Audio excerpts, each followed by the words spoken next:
పెళ్ళయ్యాక ఒక అమ్మాయి లైఫ్‌లో చాలా మారుతాయి. ఇంటి పేరు, ఒంటి పేరుతో పాటు తను రెడీ అయ్యే విధానము, మాట్లాడే పద్ధతి, నడుచుకునే విధానం కూడా అది కొంతమందికి నచ్చొచ్చు, నచ్చకపోవచ్చు. మనం ఎంత మంచిగా ఉన్నా వేరే వాళ్ళ విధంలో చెడ్డవాళ్ళమే అవుతాము. ఒక్క 100 మందిలో కూడా ఒక్కడైనా కూడా వాడు చెడ్డవాడు లేడు అని అనేవాడు ఉండడు. ఎందుకంటే మనం ఎంత మంచి కార్యాలు చేసినా, చాలా పుణ్యకార్యాలు చేసినా మహాత్ములనే వేలెత్తి చూపించే మనుషులు ఏమీ తెలియని మాలాంటి మామూలు మనుషుల్ని ఎందుకు బాగా చూడాలి, బాగా చూస్తారు అనేది కూడా ఒక క్వశ్చనే.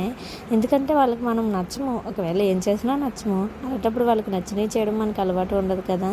ఇది ఎందుకు అంటున్నానంటే కొంతమంది నచ్చరు కదా, వేరే విషయాలు పక్కన పెట్టిన. అందుకోసమే ఇంకా మనము నటించే వాళ్ళమైతే వాళ్ళ దగ్గర మంచి మార్కులే పొందొచ్చు. నటించకుండా మాట్లాడే వాళ్ళమైతేనే కొంచెం కష్టము. ఇది తెలుసుకున్న వాళ్ళకే అర్థమవుతుంది, తెలియని వాళ్ళకి ఏమీ ఉండదు. పరిస్థితులను బట్టి మనం మారాలి తప్ప మనల్ని బట్టి పరిస్థితులు అనేవి అసలు మారవు. అంతే. వీడియో. Bye bye.